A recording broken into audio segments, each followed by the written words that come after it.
大家好啊，又係我屋村仔啦。呢一條片咧會同大家繼續跟進一下於朦朧嘅事件嘅嚇。咁就因為之前屋村仔都講過啦，太多好難證實嘅傳聞咧，其實我就唔想講太多嘅。咁但係都有網友反映啦，就話即係雖然明白到嚇，即係而家好多嘢唔能夠證實，但係都希望咧，即係唔好俾呢個事件冷卻落嚟啊。咁再加上咧，尋日啊，好似有啲新嘅消息出咗嚟啊，咁所以就屋村仔都同大家跟進一下啦。咁但係都要戴翻個頭盔先啊！咁啊，以下落嚟嘅內容咧，好多嘅事情啊，或者細節咧，其實真係暫時冇辦法證實得到嘅，或者就算網絡咧係話證實咗啦，咁但係屋村仔覺得嗰個可信度咧都唔係100%啊，咁所以就觀眾咧自行判斷啦。嗱，好啦，開始之前咧，麻煩大家點讚、訂閱、分享俾你身邊嘅朋友啊，咁同埋記得撳埋隔離個鐘仔，咁就唔會錯過屋村仔啊每一次為公義發聲嘅聲音啦。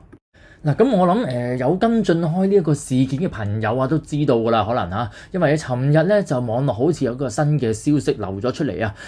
就話咧當中有一個疑犯啊，即係一個男歌手咧，就叫做范世琦啊，咁佢微博入邊咧竟然咧突然之間又發咗一個貼，咁兼夾咧就非常之震撼嘅喎，佢係承認咗自己係兇手啊，咁但係咧就好快咧就 delete 翻，咁只不過咧，都已經俾網民 cap 圖 cap 低咗啦，咁就我哋一齊睇一睇啦，即係都佢喺嗰個貼入邊係講咗啲咩咧？佢就話啦，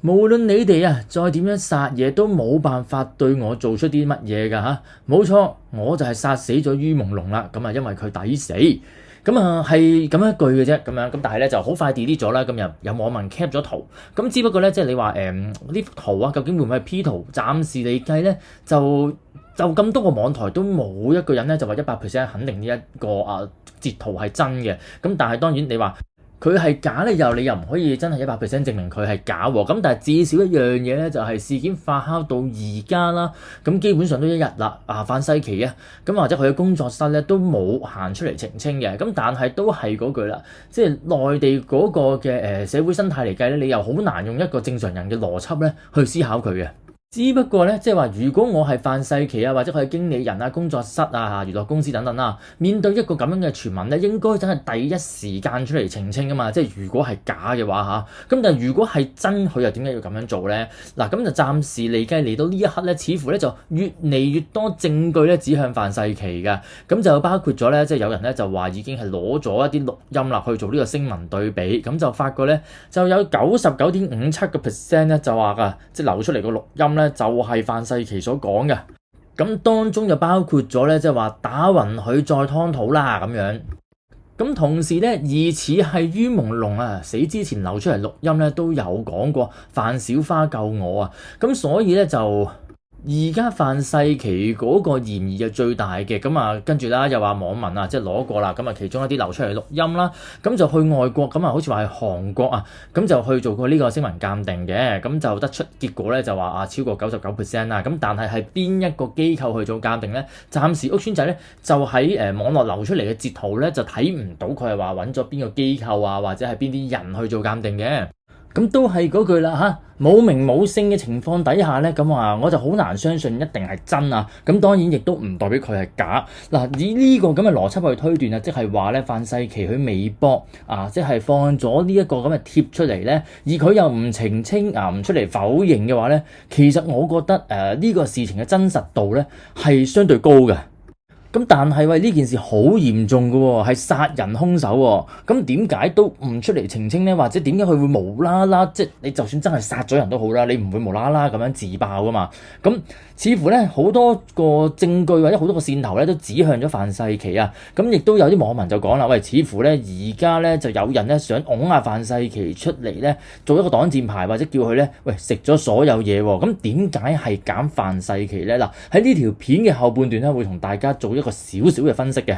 咁究竟會唔會係真係佢殺死於朦朧嘅咧？定係佢只不過係其中一個共犯之一咧？抑或佢本身係無辜嘅，而家俾人推咗出嚟擋刀咧？咁中間咧有幾個可能性咁但係咧都以防萬一啦，有啲朋友咧可能真係唔清楚呢個案件咁所以咧屋村仔咧亦都好簡單咁樣講一講即係於朦朧事件啦。咁以及喺呢個事件入邊網民提出嘅一系列疑點啦。除此之外咧，轉頭亦都會講講另外同呢個事件好相似嘅就係喬任梁嘅事件同埋張國榮嘅事件啦。于朦朧嗰個事件係點樣嘅咧？咁于朦朧咧就被譽為國內呢個劇集嘅古裝男神啦。因為佢外貌就非常之俊俏啊。亦都係演過呢個三生三世十里桃花而走紅啦。但係咧喺25年嘅9月11號嘅時間咧，喺北京嘅一個住宅屋苑咧就被發現即係墮樓身亡。好快咧，警方咧就話啦，已經係排除咗呢個他殺嘅嫌疑啦。就話佢係自殺嘅。兼夾咧，好快咧就將佢嘅屍體火化咗啦。但係咧，網絡咧就好多嘅消息流傳咗出嚟啊，就覺得咧佢唔似係會自殺啊。當中咧有影片啦，有錄音啦，又有一啲影片咧亦都證實咗啦。係一啲之前綜藝節目嘅影片啦。錄音頭先講過啦，有啲人咧就攞咗去做聲紋鑑證嘅。隨住即係政府佢又唔係太清楚咁去公佈即係于朦朧嗰啲驗屍報告死因或者你點樣調查包括就係話有傳咧佢係墮樓身亡之前咧係參與過一個6人飯局或者係17人飯局啦。有名單流咗出嚟啦。但係政府咧就冇叫呢啲6個人或者7個人嘅組合過去調查喎。所以事件咧就非常之惹人懷疑啦。而事件咧亦都去到國際㗎啦。無論係 BBC 啦，甚至乎印度甚至韓國好多地方已經係報導咗呢個事件啊。亦都不約而同對於大陸即係而家法治體系有嚴重嘅質疑㗎啦。而當事件越唔清楚、越撲朔迷離嘅時間咧，大家嘅猜測一定會越多㗎啦。所以網上咧就有好多唔同嘅流傳包括咧即係近排亦都流傳出嚟就話即係有人咧就睇咗佢嘅驗屍報告啦，就話佢嘅牙又甩晒甚至乎咧就係話俾人打到內臟碎裂下體重創甚至乎咧就話佢即係後面嘅時間咧係夾雜咗好多唔同人嘅一啲體液但係呢啲事件或者呢啲咁嘅網傳消息咧都係未經證實嘅。更加咧有説就話于朦朧咧落到地府之後咧閻王已經俾咗一個黑旗令佢可以翻嚟陽間復仇㗎啦。亦都有唔同嘅通靈師咧亦都即係叫做嘗試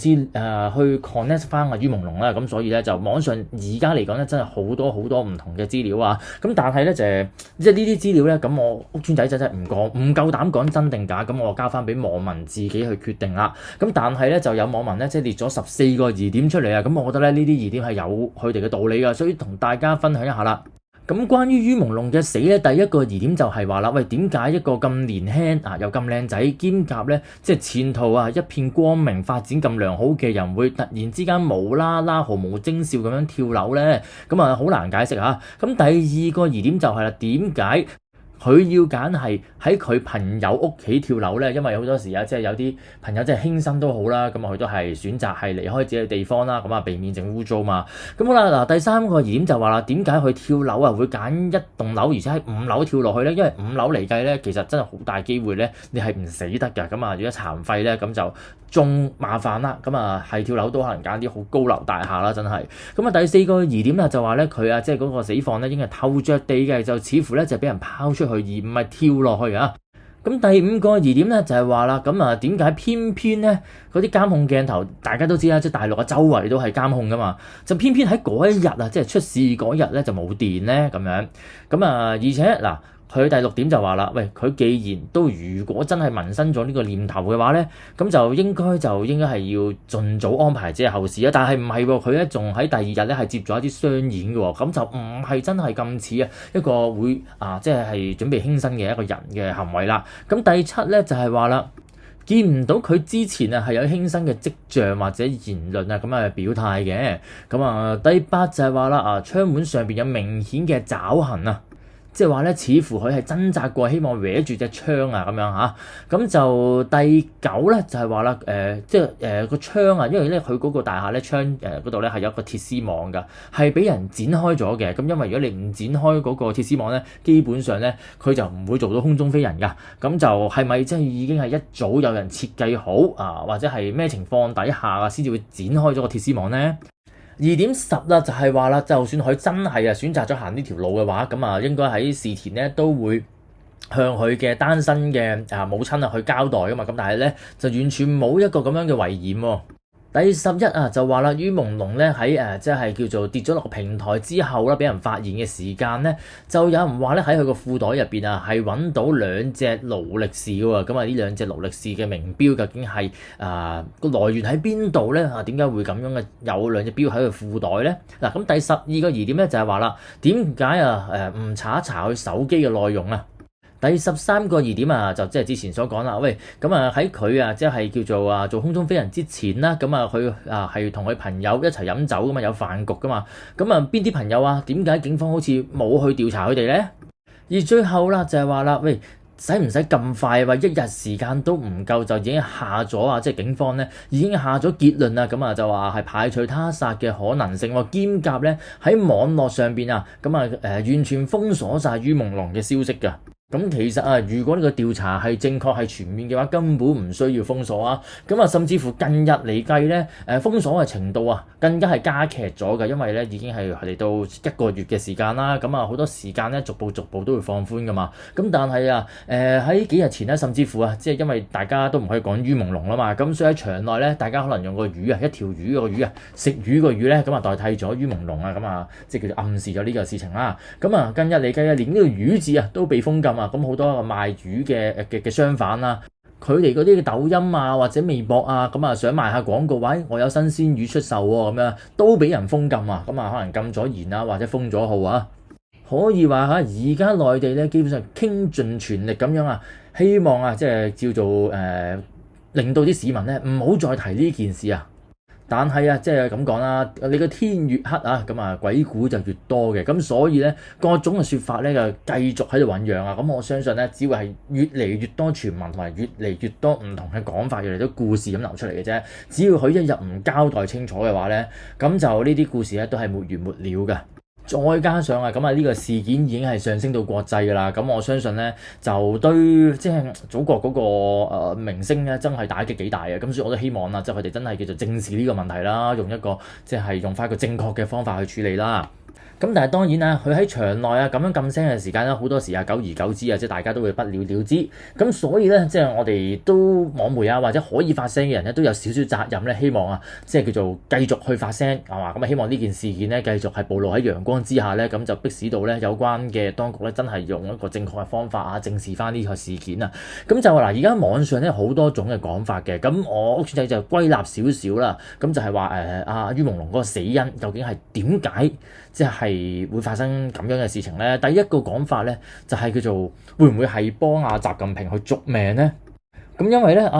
即係于朦朧咧，佢就喺1988年6月15號出世嘅，咁啱又係習近平咧，佢喺1953年6月15號出世喎，咁即係大家都係6月15號出世嘅。咁再即係之前啦，大家都可能喺網上睇過啦，習近平同普京去傾偈嘅時間講到咧，就話即係人係咪可以活到150歲咧？咁所以習近平嚟到呢個年紀啦，可能咧就希望做一啲法事去續命，即係幫佢延長個壽命啦。咁會唔會係因為咁就用咗于朦朧咁即係可能一叫做生人祭祀，即係叫做幫佢擋咗一劫啦。嗱，關於呢一個説法咧，屋邨仔聽到第一個反應咧就係啦，喂，如果佢真係要揾一個同月同日出世嘅人，咁其實就中國14億人口大把啦，點解要揾一個咁出名即係你即係好大機會會俾人即係啄住咁樣嘅一個公眾人物嚟落手咧？咁網上都有一個講法嘅，就話咧佢需要揾一啲即係有名氣嘅人啦，同埋即係叫做陰陽同根嘅人啊。根據一啲尤其是台灣啦，好多講法啦，就係話咧，因為咧佢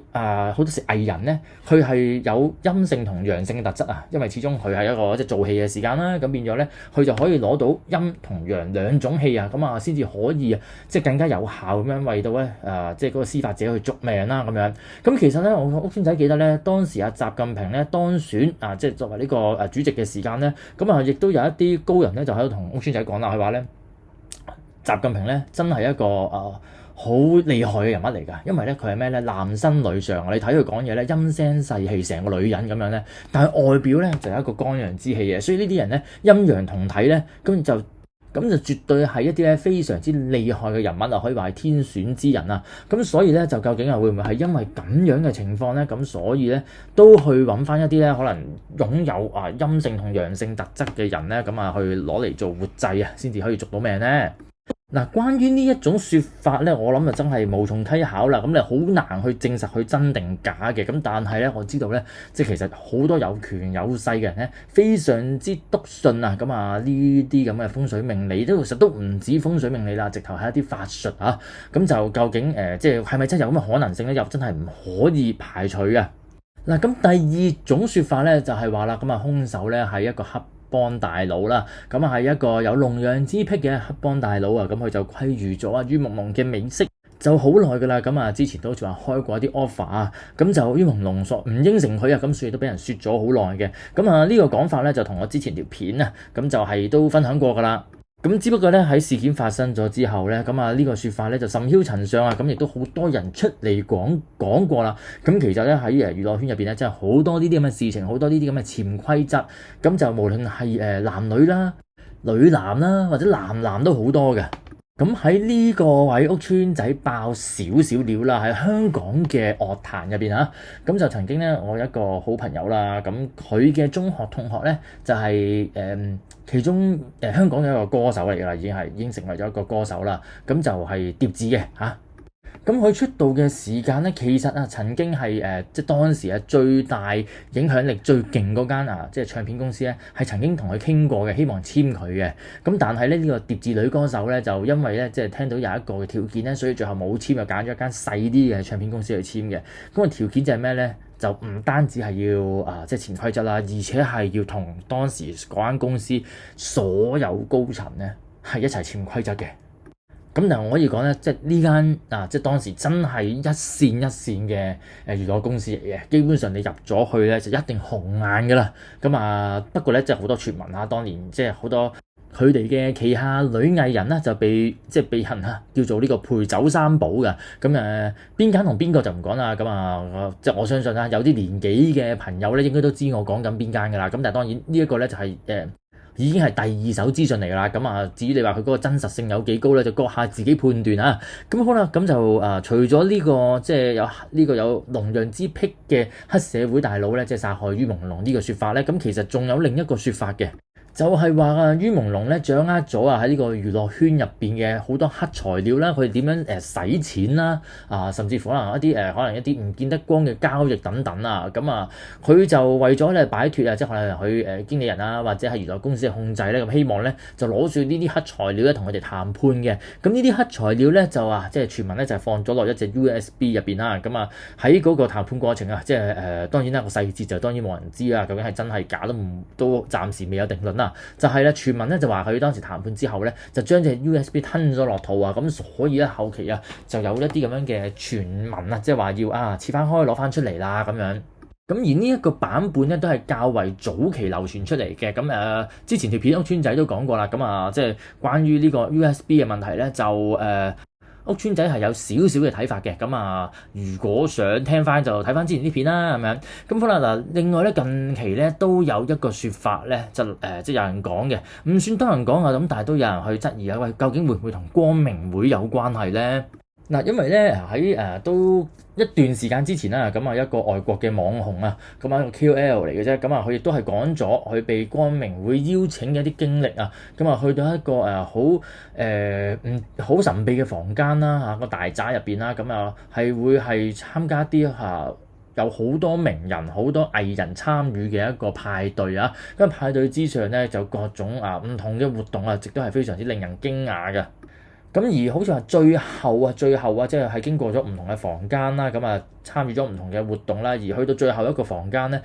最後嗰個活動咧就係一啲男嘅一個多人活動啦，所以咧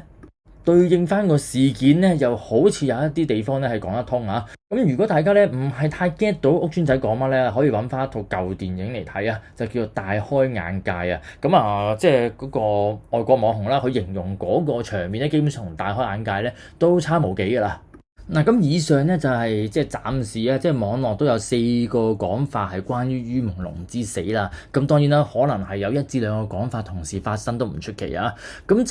另一個咧，即係之前都講過，就係話咧一個好關鍵或者好惹人去遐想啊。嘅人物咧就係程青松啊，咁啊皆因咧佢喺于文龍死嘅嗰一日咧，佢係喺佢嘅 social media 咧就係打過好吃呢兩個字出嚟嘅。咁而有無獨有偶咧，喺另一個年輕男藝人啊，亦都係身亡嘅一日咧，佢就係叫喬任梁啦。咁喬任梁咧就喺2016年嘅9月16號啊，就被發現身亡嘅。咁而官方説法咧就話佢係長期患有呢個抑鬱症而選擇輕生。咁啱得咁巧喺事發當日咧，程青松啊又喺 social media 上面咧打咗好吃兩個字啊，咁似乎就真係未免太過巧合啦，咁啊真係細思極恐啦。嗱，講一講喬任梁啦，咁亦都係啦一個非常之靚仔嘅一個藝人啦，咁就喺2007年咧參加呢個綜藝節目啊，加油好男兒啊，咁就獲得亞軍，咁啊進入咗呢個娛樂圈嘅，咁啊其後亦都有啲音樂作品啊，咁亦都有影視作品啦，咁但係去到2016年9月16號咧，又係喺即係社交媒體上邊咧出現咗啲零星嘅資料啦，咁啊就話有一個男星啦，就喺上海嘅別墅啊，咁就叫做與世長辭啦，咁啊大家又喺網上好多猜測啦，咁而喺同一日夜晚嘅時間咧，咁啊上海呢個公安局亦都喺佢哋嘅官方微博咧發咗一個訊息咧，就話啦喺淘寶區啦，咁啊的而且確喺一個男子就係死亡嘅，咁係呢個男子係姓喬嘅，咁就28歲，咁經呢個法醫初步鑑定之後咧，又係啦，一日之內咧，竟然係排除咗呢個他殺嘅可能性喎。咁而家因為咧，警方呢個消息入邊咧，無論係姓氏啦、性別啦，同埋年齡上邊都同喬任梁咧係即係相符啦。咁所以咧，去到深夜時分啦，即係呢個事件咧即係發酵咗一日左右啦。咁已經係網上咧好多嘅輿論啦，咁係講緊喂，究竟係唔係喬任梁佢即係就係當事人咧？咁去到17號嘅凌晨時分咧，咁唔少嘅即係電影人啦、製片導演陸陸續續咧都喺網上咧發表呢個悼念文啊，悼念喬任梁離世嘅消息啊。咁直到去17號嘅下晝啦，即係佢嘅事務所咧就不認還需認啊，咁亦都發咗聲明啦，證實咗喬任梁的而且確喺之前嗰一日啦，即係9月16號啦，咁就逝世。咁並且咧就話啦，佢係長期患有呢個嚴重嘅抑鬱症啊，所以導致咗佢即係自己去結束生命㗎。咁就喺9月22號咧，上海嘅龍華殯儀館咧舉行呢個追思會啊，咁就有網民咧聲稱咧就喺呢個喪禮上邊就發現喬任梁咧係少咗一隻手臂嘅。咁兼夾咧，佢個肚係空嘅，係需要用一個心形支架去撐住啊，咁就見到遺體就好唔自然啦。咁所以咧後期咧亦都有即係陸陸續續有啲人就爆料啦，就話咧佢係同某個導演咧玩 SM 遊戲而導致死亡嘅。咁亦有傳佢咧係同即係呢個即係富商王思聰係有關係喎。咁就話咧係一個感情糾紛啦。咁就傳聞王思聰咧喺呢個富二代嘅聚會上邊將喬任梁咧凌虐3個小時兼夾咧斬咗佢嘅手臂啦。咁亦都做咗好多好殘忍嘅事情啊。咁但係無獨有偶咧，喬任梁嘅生日咧就係1987年10月15號習近平嘅老豆習仲勳嘅生日咧就係1913年嘅10月15號啊！喂，又係同月同日生日喎，咁究竟又係會唔會係即係俾人攞咗嚟做祭獻咧？咁樣咁就真係要睇下佢哋即係講法用咩巫術啦。咁因為咧屋邨仔咧都有個質疑嘅，因為如果用中國嘅一啲法科嚟計咧，其實佢哋就算係同日同月生日嚟講，佢個八字都唔同嘅。咁只不過咧，即係兩件事即係太多巧合嘅地方啦。咁的而且確係令到人哋會有好多好多嘅聯想㗎。咁而唔單止大陸喎，我哋香港即係好喜愛嘅一個男藝人阿哥哥張國榮咧，咁就喺應該係大概喺個零月之前啦，香太亦都係一啲公開嘅片段講過啦。咁就話張國榮咧喺佢即係叫做即係又係跳落嚟之前1個鐘咧，曾經咧就打過俾佢，就話咧希望香太幫佢搞個記者會，向外界澄清佢係冇抑鬱症嘅。咁但係咧，即係收咗線冇耐咧，咁哥哥嘅死訊咧就傳咗出嚟啦。咁香太都話啦，佢內疚咗22年，咁佢就覺得咧唔知哥哥會唔會當時係撞邪咁樣啦。咁但係咧佢嘅講法就明顯同佢個經理人陳淑芬啦，以及張國榮嘅姐姐只係張國榮咧其實係因為抑鬱症而離開呢個世界咧嘅講法就好唔同喎。咁究竟點解會咁樣咧？當中係咪又有人講大話呢？或者入面又會唔會有啲不可告人嘅秘密呢？嗱，喺呢三個 case 入邊咧，可能大家都會覺得有啲共通點嘅，年輕啦、靚仔啦，咁啊會有少少女性化啦，咁同埋咧都係啦，即係會俾人話咧佢哋係長期有抑鬱症啊。而喺哥哥嘅死入邊咧，更加有人提到啦，咁啊哥哥其實之前咧同一個即係中國導演葉大鷹係合作過嘅，咁而葉大鷹咧就係中國嘅一個解放軍始創人其中一個咧，就叫葉挺啊，咁葉大鷹就係佢個孫嚟嘅。咁而今次喺於朦朧事件啊，即係嗰個6人飯局名單入邊啊，極光光咧，咁我亦都有傳咧，佢都係葉挺嘅從外孫喎。似乎咧就越嚟越多線索咧，咁啊發覺啊當中係有牽連嘅，咁就錯綜複雜。嗱，不過都要戴翻個頭盔先嚇，咁啊極光光個身世咧，暫時都係網傳嘅，就未見到有更加多嘅資料。不過都係嗰句啦，咁就牽涉到咁樣咧，即係甚囂塵上嘅傳聞咧。但係咧都未見到咧，即係當事人會出嚟澄清嘅。咁究竟會唔會真係件事係真咧？定係佢哋啊只係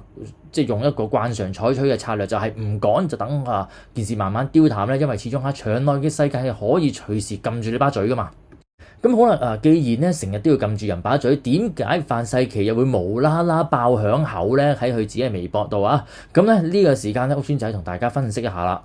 第一步咧去睇呢件事咧，就係睇下啦，究竟嗰張圖啊係唔係 P 圖？即係如果嗰張圖係 P 圖咧，咁啊究竟係邊個去做呢件事咧？咁樣咁第一個樣嘢就會唔會係啲網民去惡搞咧？定係其實啊背後啊會有一股勢力希望推范世琦出去啊，咁所以 P 咗一張圖，然後再喺網上流傳。嗱，呢個可能性咧，我覺得係唔低嘅。咁第二個可能性啦，就係話啦，點解范世琦啊佢嘅經理人啦，或者佢嘅工作室啦唔出嚟澄清咧？咁啊似乎咧，即係佢呢個截圖啊嘅微博截圖咧係真嘅機會咧係相對較高嘅。咁如果係真係佢自己嘅 account 去發表一個咁嘅言論嘅話，點解佢要咁做咧？即係自掘墳墓嘅啫喎。咁邊個去操控緊呢個 account 啫？會唔會就係佢嘅粉絲團咧？咁之前亦都有講過啦，就話有傳新奇係操控咗好多粉絲團嘅喎。咁又會唔會係新奇做嘅咧？咁如果唔係嘅話，咁會唔會係有黑客黑咗入去嘅 account，然後再發表一個咁嘅言論咧？咁呢個黑客又係受聘於邊個咧？綜合以上嘅幾個問題咧，似乎咧真係有一股勢力想推范世琦出去嘅可能性真係較大嘅。咁但係問題係咧，點解6人飯局也好啦，17人飯局也好啦，咁當中牽涉唔同嘅人喎，點解要揀范世琦咧？屋村仔覺得同其中一個好大嘅關係就係佢嘅演唱會傳聞就係話只係賣得15張門飛咋。咁似乎咧於朦朧事件已經令到范世琦佢嘅粉絲已經係完全流失噶啦，甚至乎鐵粉都冇埋啊。